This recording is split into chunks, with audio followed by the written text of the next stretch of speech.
This is Around New York. I'm Steve Sullivan. David Golub has performed throughout the world as recitalist. Okay. We're going to try it again.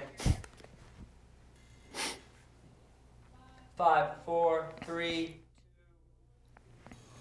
This is Around New York. I'm Steve Sullivan. Pianist David Golub has performed throughout the world as recitalist, soloist, chamber musician, and recording artist. Isaac Stern called him one of the most gifted musicians I have met in many years of music making. David Golub has just released his first solo album on the Arabesque label.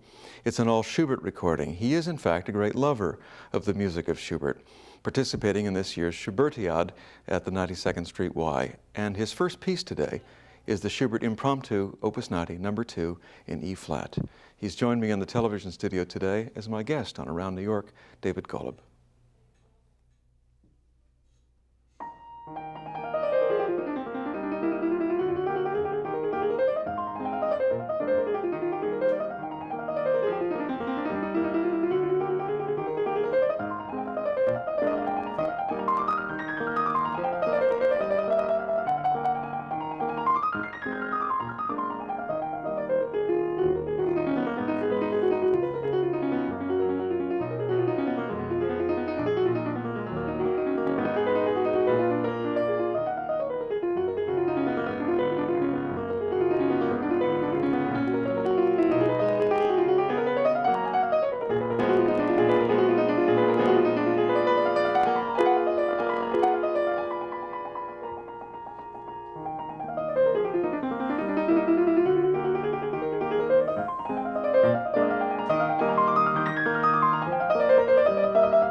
David Golub, welcome back to the program. You've been here a number of times now on Around New York.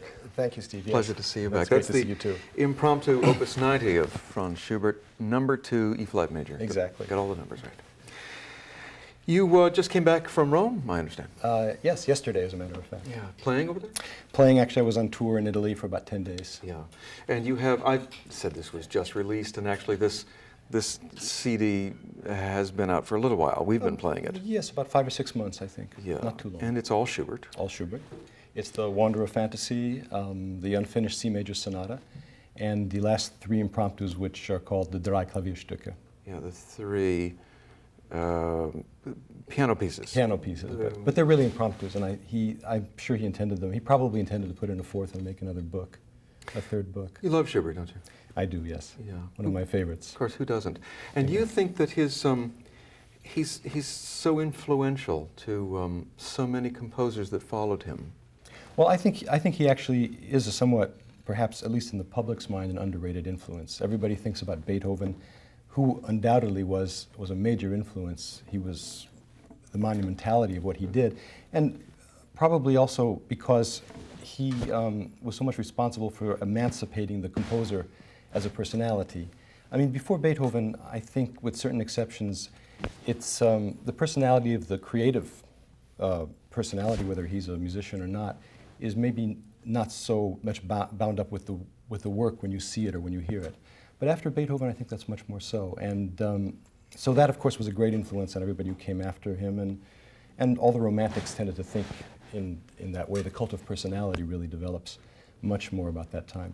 But Schubert, I think, had perhaps emotionally much more of an influence, or certainly equally, if not more so, an influence. Schubert is already writing in a different emotional climate. I think with Beethoven you can talk about moral certainties in the music, but really not so much with Schubert and not so much with the composers that came afterwards. And I think that sort of ambivalence, this sort of painting not only of an interior psychological landscape, but a subliminal psychological landscape, is very important to the progression of music in the 19th and early 20th centuries. Certainly. And you're about to play some Brahms. How was Brahms influenced, do you think, by Schubert? Well, I think that Brahms had a lot of, as I was talking before, certain emotional affinities with Schubert. He was certainly influenced by Beethoven, by the nature of his achievement and the fact that he was writing in symphonic and sonata forms past the time when many of his contemporaries were doing that. Certainly is an influence of Beethoven. But I thought I might play actually a couple of intermezzi of Brahms, which I think sort of show some of the closeness that he had to Schubert. He certainly knew all of Schubert and loved it. In fact, he edited the first complete version of Schubert's works. Oh, he did? Whereas about half of it was edited by Brahms. And actually, it's interesting because a couple of weeks ago, we were talking about the influence of Schubert on later composers. A couple of weeks ago, I was in Vienna playing at the Municipal, and I went up to the archives where they have a really amazing collection of autographs. And I asked to see the autograph. He means autograph copies of manuscripts. Yes. Manuscripts, yes. And I asked to see the manuscript copy of Schubert's Ninth Symphony, which they have. Oh. And I was sitting there in the library, and I was reading the music off of Schubert's manuscript, and my hands were practically shaking. But I couldn't help thinking, among other people, how many other people, such as Schumann, Mendelssohn, and Brahms, had done the same thing. Schumann had actually found the piece. It was totally forgotten. It had never been known. It hadn't been forgotten. It just was unknown. He went to visit Schubert's brother in Vienna, found it in a trunk along with other papers and manuscripts. He gave it to Mendelssohn, who did the first performance in Leipzig, and then eventually he passed it on to Brahms, who left with the Musikvereinssaal. And so these people had an intimate familiarity with Schubert. Very much so. What are these Brahms pieces you're about to play? Well, I thought I'd play a couple of intermezzi from Opus 76, number 3 in A-flat and number 4 in B-flat. My guest, the more Schubertian ones. Good. My guest today on Around New York is David Golub.